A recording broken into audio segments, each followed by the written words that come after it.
Pas dadaan si tatay ng Apariwes, dadaan siya ng tulay. Mga exactly 5 siguro, 5 o'clock ng umaga.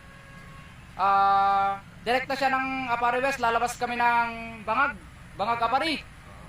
Bangag Apari po kami dadaan, then babypass namin ng Ballesteros, hindi na daw papasok si tatay sa loob ng Ballesteros, via highway lang siya. So approaching kami ng Sitanga, sa mga gustong pumunta ng Sitanga, pasyalan na lang natin si tatay sa Sitanga, mag-stop over siya doon. Sa mga taga-Ballesteros sa loob, meet na lang natin sa Sitanga. So, Apariwes ang unang pupuntahan niya, then Ballesteros. Then after Ballesteros na po, Abulog na. Abulog rekta. Bale, highway lang po siya. Shoutout nga pala kay SB Carlo.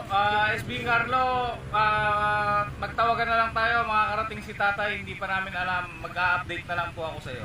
Maraming salamat po. Tatay, naka-live. Sige. Tiganin.